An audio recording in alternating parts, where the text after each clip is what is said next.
Nous allons maintenant regarder des propriétés importantes de certaines figures géométriques. Bon, tout d'abord, les énoncés 1 à 7, juste ici, porteront sur les triangles.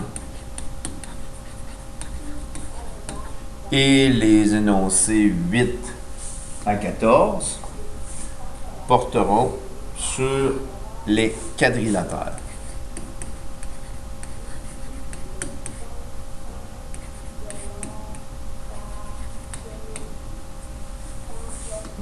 Les triangles et les quadrilatères. Donc, on cherche le nom d'un triangle dont les trois côtés sont congrus et contient trois angles congrus. On parle d'un triangle qui est équilatéral.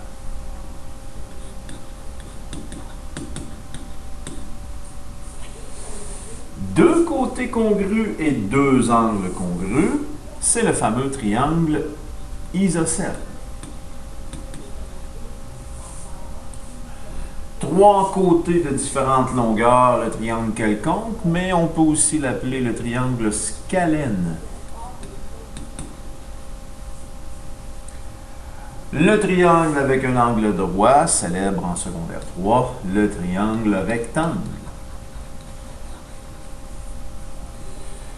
Deux côtés congrus et un angle droit, donc on le qualifiera aussi de rectangle. Mais cette fois-ci, deux côtés congrus, donc rectangle, et on combine avec isocèle. Donc le triangle rectangle isocèle.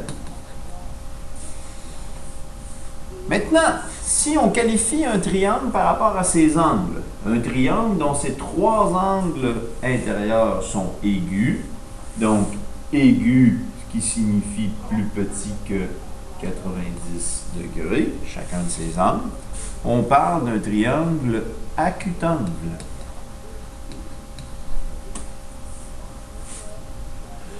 Lorsqu'un triangle a un angle intérieur qui est obtus, donc obtus, c'est-à-dire plus grand que, pas que 180, pardon, mais plus grand que 90 degrés,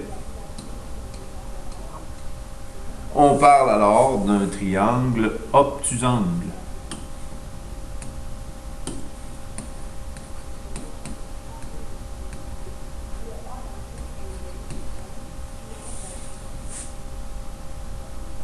Maintenant, passons aux énoncés qui ont trait au quadrilatère.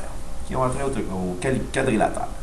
L'énoncé 8, on cherche un quadrilatère qui a deux côtés parallèles, seulement deux.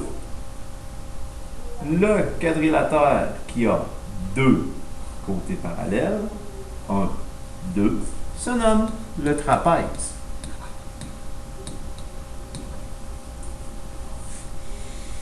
Maintenant, si on cherche un quadrilatère qui a deux côtés congrus et deux côtés parallèles, donc seulement deux côtés parallèles, on part d'un trapèze. Et deux côtés congrus, ce sera les deux côtés qui sont ici.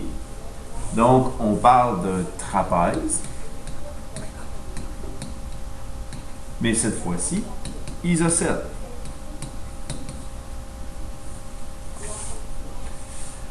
Deux côtés parallèles et un angle droit. Donc, un premier, un deuxième côté parallèle. L'angle droit sera ici. Ici, pas d'angle droit. On fait affaire encore une fois avec un trapèze. Mais cette fois-ci, on le qualifiera de rectangle.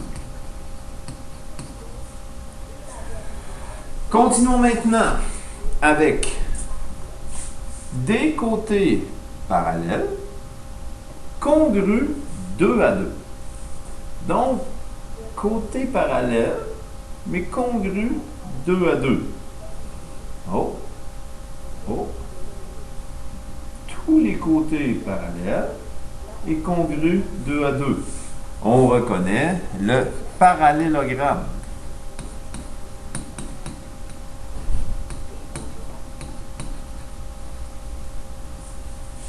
On continue. côtés parallèles et congrus 2 à 2 et des angles de 90 degrés. Donc, on prend les angles ici aux quatre coins et on les met à 90 degrés. Le fameux rectangle. Donc, congru 2 à 2 et avec des angles de rectangle. Ici, dans mon parallélogramme, on peut peut-être le signifier, les côtés congrus avec les petits traits comme ça. Donc, rectangle.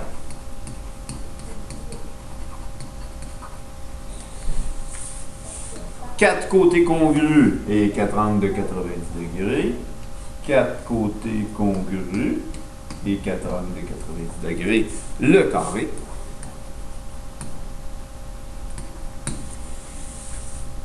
Et le dernier, deux paires de côtés opposés parallèles et quatre côtés isométriques. Pas d'angle droit. Si on ne dirait pas que les côtés sont tous de même mesure, on reconnaît le losange.